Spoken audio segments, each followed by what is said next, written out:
And good morning and welcome. This is things you might have heard for today. Today happens to be the 31st of August, 2023. We are done with the third quarter, just about, and tomorrow's fourth quarter happens. And we have a pretty good show for you today. Apologies for anyone checking us for the live feed. Just had some technical issues getting us started this morning. So if you're watching this video live, then we're sorry we're late. If you're watching on record, then it doesn't really make a difference. But we do see that beautiful face here in the video. And as we've been doing the past couple days, we've been leaving the face up in the teaser graphic. And yes, it is for clicks. We'll explain who this young gentleman is in a moment and why he and the 700 stories are sort of important to you, because you said they were important to us. Now let's go ahead and get into the stories because we're a little behind. We are going to give you 8 stories from the past day that you said were conversational, you said were worth talking about, and we'll explain how that works out in, like I said, just a moment. Go to our main website, thisistheconversationproject.com, for more details on how the Conversation Project works. Let's get into the news stories for the day. Today happens to be, as I said, Thursday, August 23rd, 2023. The stories that were essentially pushed up to the top by you include these stories right here, with the first headline being Hurricane Idalia makes landfall on Florida's west coast as dangerous Category 3 storm. This happened yesterday. It literally happened while I was watching TV in the morning, preparing for going to work, wrapping up this thing, going to the next thing, as the tornado or hurricane hit landfall and made its way up the coast, and now it's on its way through Carolinas out into the ocean again, as it's just sort of going to go into the Pacific and just the Atlantic and just kind of go there. The good news is it's not riding the coast, which is good. The great news is no major loss of life that we can tell of, which is great. The bad news is the damage is the damage. It went a little north than they thought it was going to be and stayed on track for a lot longer than they thought it was. And when it hit land, it basically was a Category 4 storm before it got to land, and dropped down to 3 again, but stayed around Category 2, 1 and tropical storm winds for quite some time as it moved through Florida, moved through Georgia, moved through the Carolinas, and now is back into the waters. And since it's basically taking a right turn and heading into the middle of the ocean, chances are it won't come back, won't turn around. If it does, we'll have plenty of chance to see it turn, and it will be no longer a threat. Now, the new threat right now is a new hurricane in this system that is down, I believe it's called Harvey, that is out there. I don't have the notes here. We pulled it out of something else. But there are other hurricanes. It's very early in the season. We shall see more of these things happen coming forward. That nice looking young gentleman that we had in our teaser graphic, his name is Harrison Floyd. He's the last of the Trump defendants in the Fulton County election probe to get bond. Now, why did he not get bond? I would say it's skin tone, but let's not go there quite yet. His bond was only $100,000 based on a lot of other people. He got bond, so he's now out of jail. He's been sitting in jail since he turned himself in last week. Everyone else basically showed up, paid bond, and walked out. Now, what we're getting from this person here, Harrison Floyd, he is one of the group supporters that's been a part of the Blacks for Trump organization, essentially black Republicans who were strongly pulling for Donald Trump and doing things at fundraisers, doing things at events on those cases. Of course, this all says they also did some things to kind of push the election fraud in Georgia, which is not a great, well, I guess it's good for your guy if they actually pull it off. Since they didn't, it didn't happen. 5 felony counts for him, allegedly harassing Rudy Freeman and admitting fraud at the State Farm Arena. He was one of the people who specifically was pushing against Rudy Freeman and the election workers, saying that they were frauds and they cheated, and of course just being a general jerk around the election counting. We'll see how his trial plays out as you see the other 18 trials play out in this case, or cases, since there's 19 of them going together. This headline changed 4 times throughout the day. We originally posted it as a coup happening in Gabon, but people actually celebrating it. It turned into, this morning as we published it for the actual view, military officers in Gabon declare coup and place president under house arrest. This may sound familiar because it's in a grouping of nations in Africa that's basically called the coup belt. Essentially, there have been 8 coups in 3 years. Maybe 3 coups in 8 years, but I think it really is 8 coups in 3 years in these nations. And the biggest issue is, one, they're all former French colonies, which may be part of the problem. And 2, the nations around them that are stable governments don't really like this happening, and they want to invade or do something. Essentially, what happens in these countries that have been kind of ruled in sort of tic-tac family rule for forever is they finally get elections, they finally nominate somebody, they have some sort of democratic power come in and start to take over. And then, the people don't like it, so the military takes over just like they do in those places. We shall see how long the new Gabon coup, it's not a junta itself, it's literally the military taking over, is there. And we're still, of course, dealing with Niger and the junta that just took over and decided the military folks just sort of fell in line. These things happen. These things are important. Why? They're not here, and they are, quote unquote, those people. But the resources we send to manage those people and keep those things from happening are less resources we have right here. And of course, we're also dealing with Ukraine and other smaller things going on. And yes, we're still dealing with Afghanistan in some way. And there's Libya. And there's all these other places where we are focusing on and sending people to deal with, some military, some diplomats, and money to deal with, that people complain about all the time. Why can't my kid get a sandwich in his local neighborhood? Because there's money going to deal with Gabon. Gabon's a very serious issue. It must be dealt with. And the less we have to deal with these things, the better we have for ourselves. Ex-Catholic Cardinal McCarrick, age 93, found unfit to stand trial in teen sex abuse case. This was a charge that happened from a case that happened about a decade ago. But what we're seeing, or actually over a decade, should say, about a decade ago, the Catholic Archdiocese took away his actual ranking. He took away his cardinal ranking. Now, as we wait for trial to go on, essentially the judge says that the cardinal, ex-cardinal, just too old. He's just not mentally there to stand trial. Basically threw the trial out. It's done based on his dementia. Not exactly any sort of, anywhere close to any sort of closure or any justice in this one, but this is a case that turned out to be what it turned out to be. High pasta prices set to boil over. See what they did there. As Canada's wheat withers. Canada's had some issues this year with fires and drought and things like that. Weird how fires and drought become an issue for Canada, but now it's become an issue from the world because a whole lot of wheat that goes to Europe for pasta is not going to be produced and not going to be sent out there. This is going to mean your pasta prices are all over the world. They're already seeing issues of it in Europe, where they process a lot of the more or less unique stuff or the authentic stuff. You're going to see pasta prices go up all over because of this. We will see this one play out. I'm sure there'll be a pasta gate on this sometime. But right now, the more important thing, of course, is the fires and the droughts. Secondary is the crops, because that comes out from there. Once they get the fires in control and get the drought back and they get things back into some semblance of order, I'm sure it will stabilize. Where chances are, once prices go up, they don't really go down anytime soon. This is a story that may only be interesting to me because I couldn't see a lot of different coverage on it, but it popped up, it went in there, you voted it as a conversational story. We'll explain how it got there in a moment. And we're talking about it. CNN names Mark Thompson, former BBC and New York Times executive, as new leader. I don't know who Mark Thompson is. I have no idea who he is. I didn't know who the last guy was. I knew who the last guy before that was because I knew him from NBC. And the big time players in these nations, or in these networks right now, are people that you don't really know who they are because they sort of float around in this little nebulous area until they're shown up as the boss.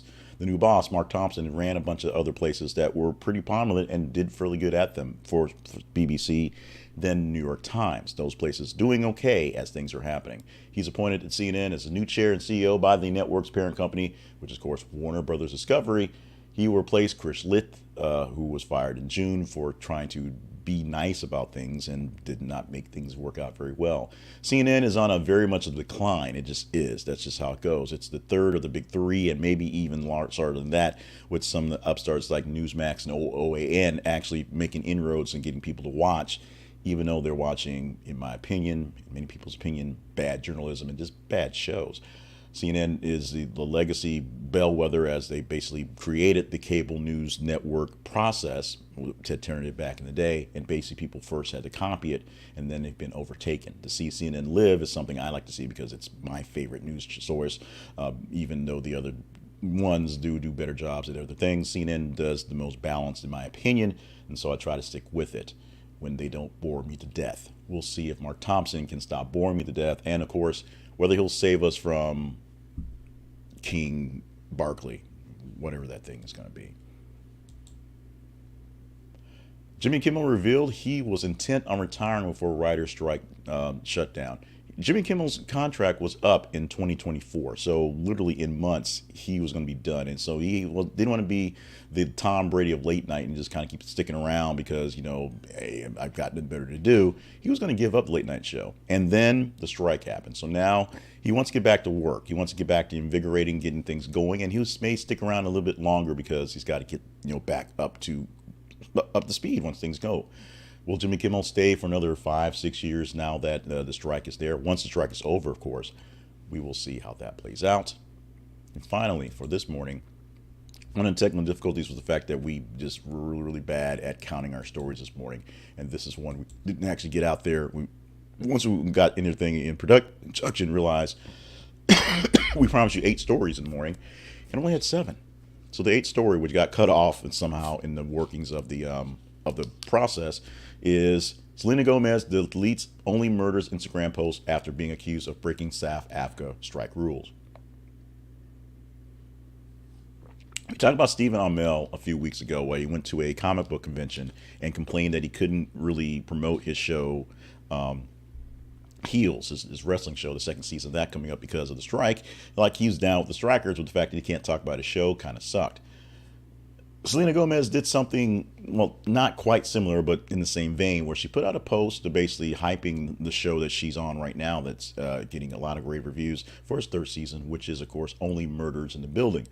But you put it on her Instagram, her personal Instagram, because this is what you do. Hey, my new episode of the show's coming out. Check it out. We got great things going on. Great guest stars. It was fire. Something like that. But because she is a producer of the show and an actor in the show, she's breaking the rules of promoting her show. Therefore, she had to pull it down because people complained, which is basically a good complaint in this case. It's a lot of weird sort of just tightrope walking with the strike and what people can say and can't say and can do and cannot do. I watch a lot of Adam Conover stuff going on. He is one of the big people from Adam Ruins Everything and one of the big folks pushing in the strike, one of the leaders on the ground for these things. And he's doing a lot of things that does talk a lot of strike stuff, but he's talking from it from a vantage point of he's one of the people striking. This is why it's important. This is information. This is teaching you why we're striking. He's doing no actual promotion for any other programs whatsoever, just basically promoting the fact that the strike is still going, which we kind of forget with fires and hurricanes and Donald Trump all the time. That's what he's doing on that end. It is just what it is. As we're going to see fairly soon, a lot of shows that are in the can are going to pop up with very little promotion other than some repeat commercials. And from soon after that, a lot of very weird game shows and very odd reality shows will pop up, including probably F-Boy Island 2, return to F-Boy Island 3, or whatever that's going to happen, however that happened, or MILF Island 12. We're going to get much more of those, whether we like it or not. Most likely the or nots. We're going to skip the apologies, errors, and omissions today because there's not much going on to do stuff.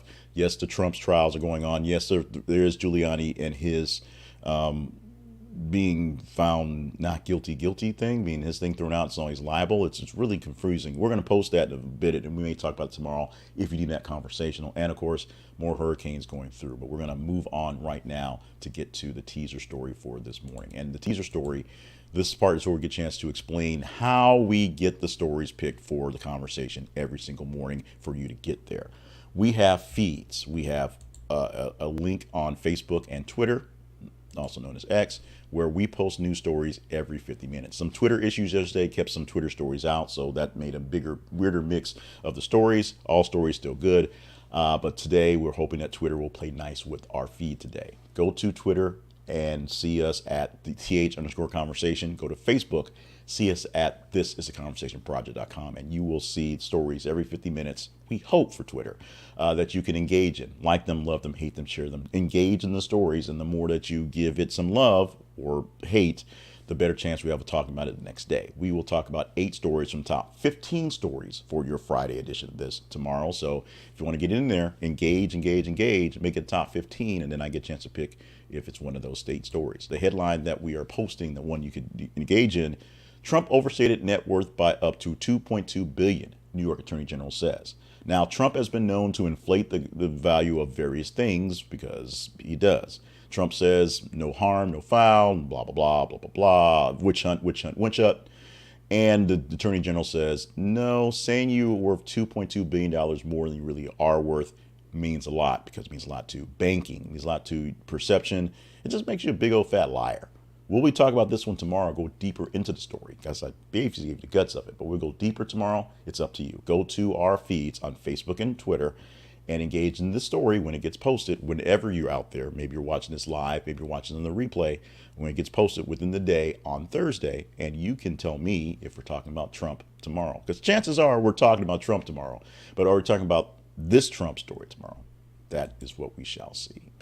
Let's go to our highlight sponsor for today. Our spotlight sponsor for today is I Heart RVing. So you can check them out at thisisaconversationproject.com/RV. And what they do is they are spotlighting RVing, being the life of outsideness without having to be outside. Kind of cool, don't you think?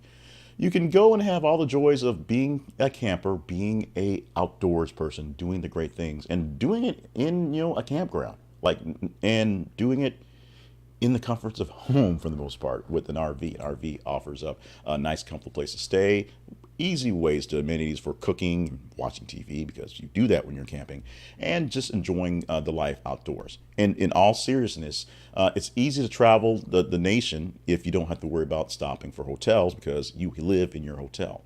RV life is a great life, I hear, for folks, and for many people who get a chance to live this life as a more or less full-time thing, they literally pick up their stakes or drive away their RV and go to the next place anytime they want to. RV camping grounds are very accessible. People are loving there. It's kind of a great thing to do, and you can be a part of this by checking out our link. It's this affiliate link. Now, you can just get information for free, but if you use some of the things, their services, that's how we get paid as an affiliate. Go to thisisaconversationproject.com/RV. This is aconversationproject.com/RV. Just letters RV, and check out I Heart RVing for yourself.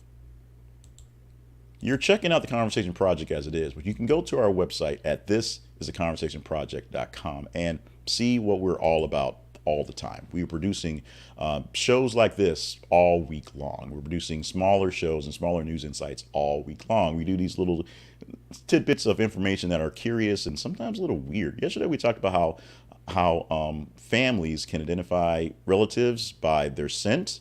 Like, you can smell each other, like, oh, that smells like my person. And it's not because they necessarily smell bad. It's just I can smell what my kids smell like, and they smell bad, which sort of was kind of a twofer in that one. But you can get those sort of great insights, and some ones that are actually insights, by sticking around with us and see what we're doing. What we need for you to do to make sure we can keep going is, number one, follow us on the feeds and engage in the story so we know what to talk about for this program here, things you might not have heard. Email us at theconversationinbox@gmail.com so that we know what we should do better or worse and other things. Stop by our sponsors pages and visit the sponsors. Let them take care of you, and we get a small cut from them. And if you think that you want to really pitch in for get things going, go to our partnerships page and see if there's a way to partner with us. It's that simple. The Conversation Project is here for you to get you great stories, some not so great stories, and some really, really weird ones from various sources and various conversational modes with various people around the world. Check us out. Keep us going. Do what you can. We thank you so much in advance. I'm not sure if I actually promised this today, but we do have the good stuff, the fun stuff that you get to at the end of the show, the second show we call it, if you will, and it's time to get the fun stuff started now. We always begin fun stuff for a morning with the birthdays. So August 31st birthdays, end of the quarter birthdays, going out to Richard Gere, who is 74 years old on the day. Deborah, or Debbie Gibson, if you want to go that way, 53 years old on this day. You may love her from her teen days. You may love her from her new sort of schlocky adult days. You just have to love her. She's 53 years old today. And yes, that makes us all feel a little old, because we remember the teen tours and the mall tours and malls in general. But she is getting 1 year older than on top of Chris Tucker, the comedian, the actor, 52 years old today for Chris Tucker. Let's get to our history lesson for today. Today is the 31st of August, and we start all the way back in 1997 with this very sad news on this day. This is the day that Diana, Princess of Wales, died in a car crash in Paris. This turned into all sorts of scandal and innuendo, what was going on, the car chase, what was going on, and just, you know, the background stuff of her trying to marry her boyfriend at the time, remarry after divorcing Prince Charles. All sorts of craziness around this thing, but it all came down to it. A very inspiring woman, a beautiful woman, did a lot of things for a lot of people. Interstation, Diana, Princess of Wales, died in a car crash on this day in Paris.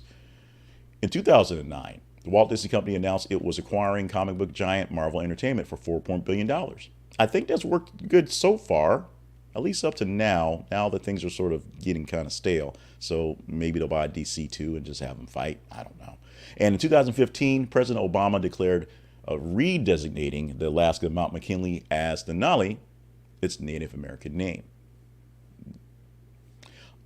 Also today, on your 31st of August, we're going to celebrate Trail Mix Day. Why not? Trail mix is awesome. Trail mix is tasty. Trail mix will get you full if you're really needing a fix. Trail mix will get you through a trail walk or maybe just through a snack time. Get your favorite trail mix. They mix it with everything. They got some with candy in it, some with raisins. Don't get the raisins. Raisins are disgusting. Some with the little crispy chips in there, they're good, and some with seeds of all types. Trail mix is consensually made by dumping a bunch of things into a bag and taking on the trail as a mix. There you go. Trail Mix Day. Get you a bag today. And finally, one more thing you might not have heard. Here's something to chew on. Speaking of trail mix, most Americans either snack like squirrels, vultures, or gophers. 89% of working men and women snack during their shift and most likely chew in 3 different styles. 36% say they are squirrels who stash away snacks to last through the day. 25% are gophers who run to the snack machine for themselves and others. And 11% are vultures who grab leftover snacks lying around the office. Your mileage may vary. And with that, we're going to wrap up for this Thursday edition of Things You Might Have Heard. It's August the 23rd, 31st. Those numbers. Thursday edition of Things You Might Have Heard. Thank you so much for being a part of the show with us, being a part of the family. We love having you here because we can't do the show without you telling us what to talk about. You literally tell us what to talk about every single weekday morning. And without that, it's just me rambling on about my fantasy football team, which I'm pretty sure will suck this year, as it has in previous years.